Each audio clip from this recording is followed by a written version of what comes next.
Elon Musk a rencontré plusieurs difficultés au cours de sa vie, mais il pourrait bientôt rencontrer son plus grand trouble à ses jours.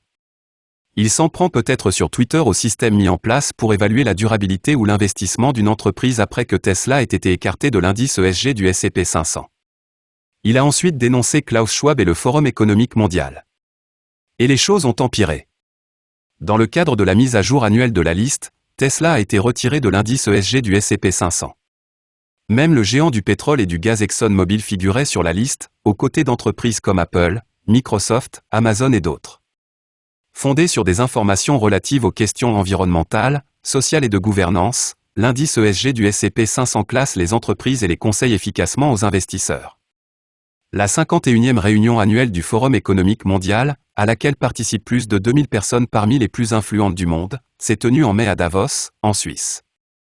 Parmi les participants se trouvaient des représentants de l'industrie des crypto-monnaies, et au cours de leur discussion, ils ont esquissé ce à quoi ressemble l'avenir de la finance du point de vue de l'élite mondiale. Nous allons explorer quelques informations de base sur le Forum économique mondial dans la vidéo d'aujourd'hui, puis nous vous donnerons un synopsis des discussions concernant les crypto-monnaies et ce qu'elles pourraient toutes signifier pour les crypto-monnaies.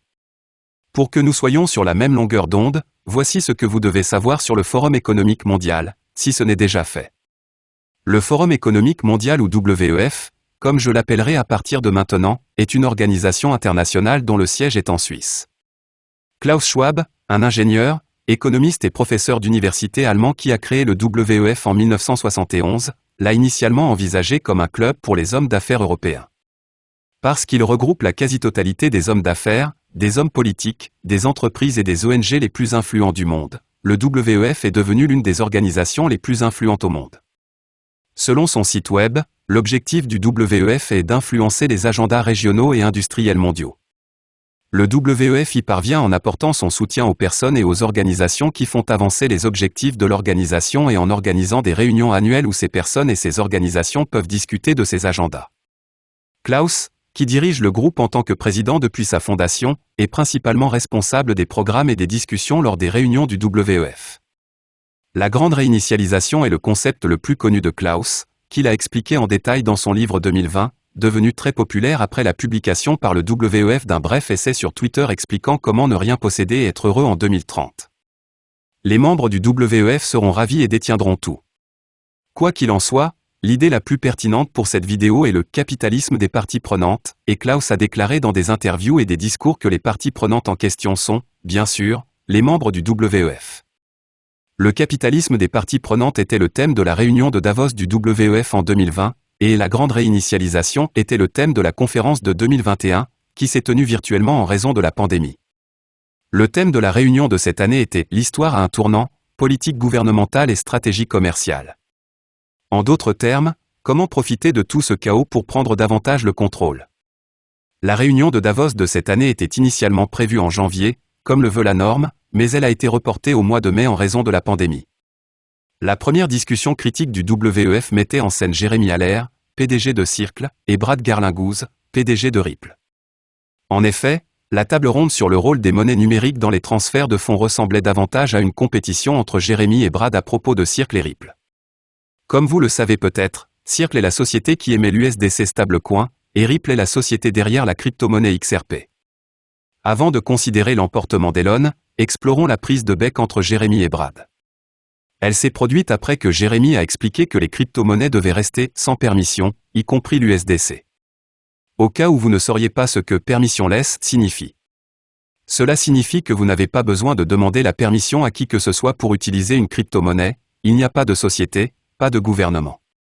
Brad a immédiatement déclaré que les régulateurs n'autoriseraient pas les systèmes sans permission, en particulier ceux liés au transfert de fonds et aux monnaies numériques. Jérémy est intervenu en affirmant que les régulateurs doivent accepter de ne pas savoir ce qui se passe avec certaines crypto-monnaies, de la même manière qu'ils tolèrent de ne pas savoir ce qui se passe en ligne. Jérémy a poursuivi en énumérant un tas de statistiques sur l'USDC et en expliquant que la raison pour laquelle l'USDC connaît une telle adoption est due à l'engagement de Circle à rendre l'USDC aussi proche que possible de l'argent liquide. Jérémy va même jusqu'à affirmer que toute monnaie numérique qui n'a pas les mêmes propriétés que l'argent liquide ne sera pas adoptée volontairement. Comme indiqué précédemment, l'indice S&P 500 a retiré Tesla de son indice ESG, ce qui a provoqué un tollé chez Elon Musk.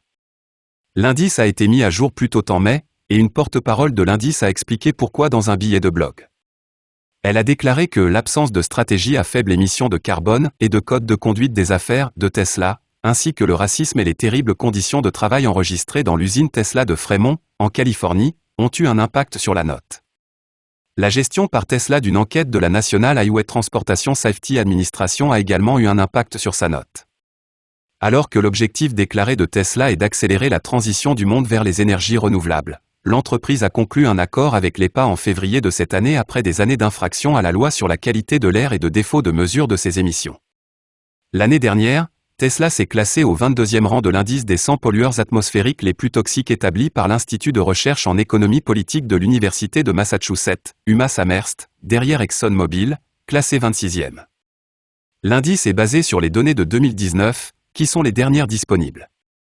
Tesla a également déclaré dans sa déclaration du premier trimestre qu'elle faisait l'objet d'une enquête pour ses pratiques de gestion des déchets en Californie et qu'elle avait reçu une amende en Allemagne pour ne pas avoir satisfait aux responsabilités de reprise des vieilles batteries du pays. Parallèlement, le département californien de l'emploi équitable et du logement a tenté une action en justice contre Tesla pour harcèlement et discrimination à l'encontre des Noirs dans son usine automobile de Fremont. L'agence a découvert des preuves que Tesla avait l'habitude de maintenir les employés noirs à des postes de bas niveau, de les affecter à des tâches plus exigeantes physiquement et plus risquées, et d'exercer des représailles à leur encontre lorsqu'ils se plaignaient de commentaires raciaux. L'année dernière, le National Labor Relations Board a également jugé que Tesla avait participé à des pratiques de travail déloyales. Alors que Tesla joue peut-être son rôle en retirant les voitures à essence de la circulation, elle a pris du retard sur ses pairs lorsqu'elle est examinée à travers une lentille ESG plus large, a noté le représentant de SAP. Le PDG de Tesla, Elon Musk, s'est plaint de l'indice sur Twitter mercredi matin, où il compte plus de 90 millions de followers, déclarant que SAP Global Rating avait perdu son intégrité. Musk a déclaré « Je suis de plus en plus convaincu que les entreprises ESG sont le diable incarné ». Tesla a écrit dans un rapport ultérieur sur l'impact de l'entreprise, les rapports environnementaux, sociaux et de gouvernance, ESG, actuels ne mesurent pas la portée de l'impact positif sur le monde. Au lieu de cela, ils se concentrent sur la mesure de la valeur monétaire du risque-rendement. Les investisseurs individuels, qui confient leur argent aux fonds ESG des grandes institutions d'investissement, ne sont peut-être pas conscients que leur argent peut être utilisé pour acheter des actions d'entreprises qui aggravent le changement climatique au lieu de l'améliorer. Plus récemment, Musk a abordé l'économie américaine, exprimant son inquiétude quant à l'avenir compte tenu des dirigeants actuels à Washington. Non seulement ces déclarations ont été critiquées, mais il a également pointé du doigt l'indice ESG après l'élimination de Tesla. Le ESG est une escroquerie. Les faux guerriers de la justice sociale en ont fait une arme. En plus de critiquer l'indice ESG, l'administration Biden et le Forum économique mondial, Musk semble être sur une lancée, demandant pourquoi le ministère de la Justice n'a pas publié les listes de clients de Jeffrey Epstein et Ghislaine Maxwell. Musk n'est pas resté silencieux malgré les nombreux maux de l'Amérique. Il n'y a pas si longtemps, le milliardaire a rendu les démocrates furieux en proposant d'acheter Twitter pour la somme astronomique de 44 milliards de dollars. Les démocrates n'ont pas tardé à débattre des risques qu'il y a à permettre à un seul individu de diriger toute une plateforme de médias sociaux. Une situation très similaire à celle de Mark Zuckerberg.